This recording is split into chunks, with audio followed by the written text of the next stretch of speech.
Weather and data shares the Guinea Court of Firkin of the Sarah Valley Vermont. So, Uteroin and a Hellskide is the Irma Bush, Gagale, Carmela Mahaka, Sutton Firkin, Fuja, Danish Road.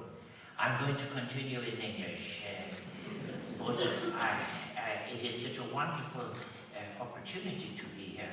I'm so thankful. I would like to thank John Hartman for his invitation and for that warm introduction. And I'm honoured by the presence of so many representatives of the county and of the city and of the different chambers and those who represent business and those who represent democracy in this region. Yes, it is true that I would like, in particular, maybe to that conversation I had with Craig Barrett, who is here today, to say thank you for telling me all about the importance of this conference. I want to say thank you to Craig in just a moment, but I just want to say how pleased I am to be back in Limerick. I left Limerick in the 15th of August 1946. I've written about this. My father started his own business in Catherine Street in Limerick. He rented a pub, then he later ran one in Arthur Williams Street, then his health failed, and then my mother and my sisters have lived in different parts of Limerick. I was born in 27 Belfield Park on Williams Road. We've lived in Mulgrew Street, we've lived in Catherine Street, we've lived in Rathban, they've lived in my mother, lived in Coleraine Terrace. But then as well as that, there were other connections I had with Limerick. I attended my first soccer match in the Markets Field. And I decided to resume that connection not so long ago by going to see Limerick playing in the new ecumenical space of Thomond Park. But I had better recover. I want to particularly, as I said, acknowledge the chairman of the Irish Technology Leadership, Dr. Craig Barrett, who met me outside and who's here today. Craig's work, both academically and as chairman of Intel, has led to important investments in Ireland and invaluable partnerships with higher education institutions. And his chairmanship of the Irish Technology Leadership Group has made, will make, it makes every day a contribution, huge contribution to Ireland's economic efforts. Craig was one of the most worthy recipients, I can't think of any better, of the President's Award for a Distinguished Service Abroad, which I was delighted to present to him last November. I'm also delighted, as I've said, that this forum is being held in Limerick during this year as our designated National City of Culture, allowing a valuable opportunity to bring together the world of arts and science and to reflect on the links between these domains and the importance of fully utilising our creativity in all its forms. At the age of 3, I remember walking up from William Street, where we lived off of the pub, up to the park in Jamesborough.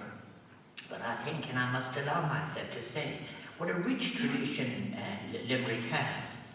Many, many years later, 20 years ago, when I was Minister for Culture, I remember taking the decision to move the Chamber Orchestra to Limerick, and all those members of the orchestra who live in areas out, beautiful areas out near Killaloo.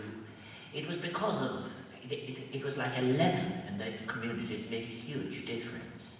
And then, of course, Limerick, located here at the University of Limerick, the wonderful moment it was when we saw the great performances in the Sonny Auditorium, Jim Kelly's connection with here, and standing in. Limerick had an archaeological and literary and historical journal before anyone else. It was edited by people like Jim Kelly. And in that you would find essays on Kay O'Brien. Out the road, I remember meeting another person who sometimes was regarded as infamous as myself, Edna O'Brien. And then there were so many, many, many others. Jack Donovan's wonderful art school, John Schiller's paintings, all of the music. So it, I think, is going to be, I wish Limerick every success in what it is doing. I think ideas, I have stressed in my presidency, I have said that ideas matter. Conversations about ideas matter. and conversations around ideas assist in the development of good practice, and the promotion of science and innovation is not just a slogan. It is something that people enjoy doing when they're doing it well and achieving excellence.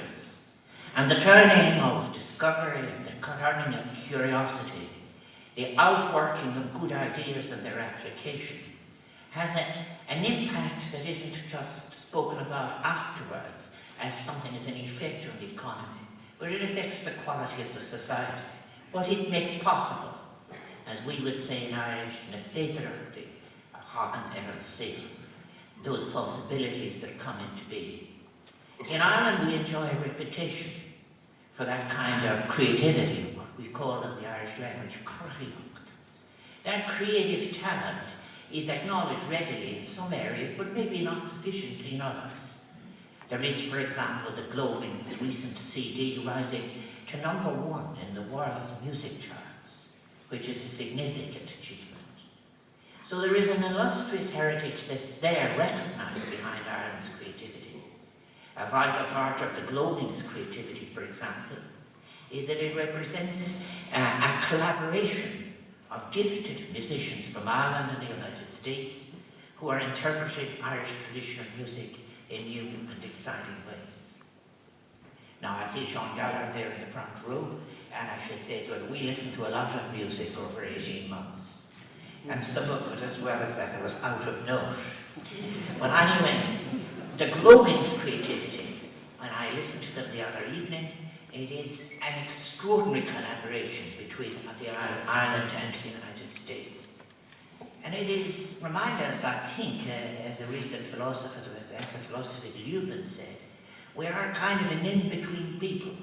We take this music away, encounters other music, and it comes back as something new, and it adds to what is evolving in both places. So we, the Irish, in many ways, we have been chosen. We have chosen to be innovators, but sometimes we've been forced to innovate as well, to invent. And I'm not just saying this as some kind of a PR for Ireland at all. The achievement is there. People who had to take on a new language, had a new language perhaps imposed upon them. In a period of less than half a century, the language of the state, English replacing Irish. And then you take that language and within another 50 years you win 4 Nobel Prizes in literature, breaking the mold of the novel. That's a particular kind of intellectual achievement.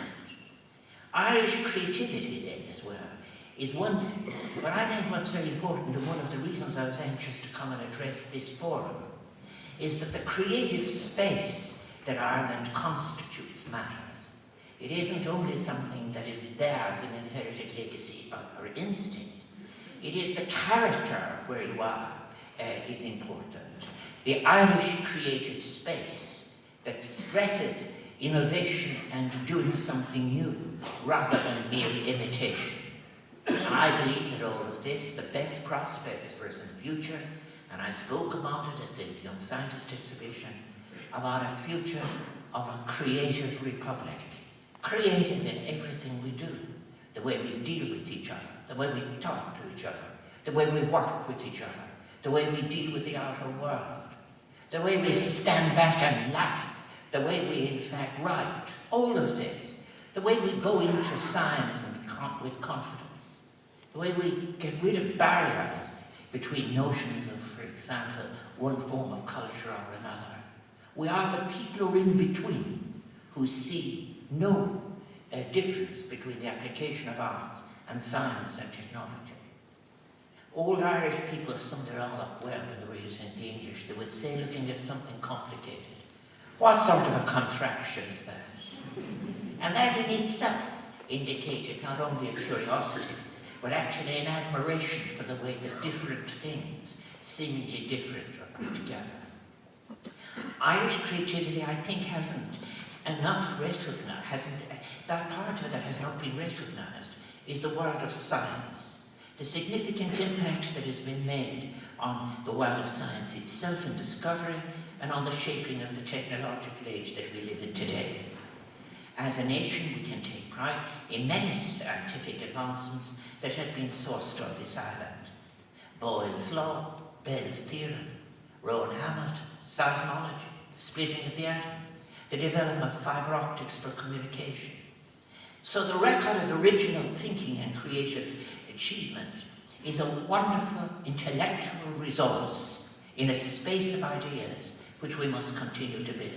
And now is the time for us all to contribute to the debate as to the how of it all, how we will release our creativity, as I have said, into every aspect of our lives together. And that includes the economic and social models that might guide Ireland and indeed Europe into the future. I knew very well when I made recent speeches at the Sorbonne and in Strasbourg of the importance of these young economic theorists who are writing and working in Europe and in the world, of their right as young scholars to be allowed to practice a pluralism of scholarship, a heterodoxy, of being able to bring new models into existence and apply them and offer them as policies that will address issues of innovation and old issues of unemployment, issues, if you like, of how you get growth with inclusion, growth with social harmony. I think that building a knowledge economy through a strong focus on science, technology and innovation will be at the centre of our future. And this conference, this forum, therefore goes far beyond adaptation or imitation. Its debates and its deliberations celebrates the arrival of what is new, the arrival of new molds that have come in place of molds that have been broken, and ideas that are on their way to experimentation and application and further change. And this is important because Ireland already has a flourishing technology sector. It is now one of the major destinations outside of Silicon Valley in which people often choose to develop a career in technology.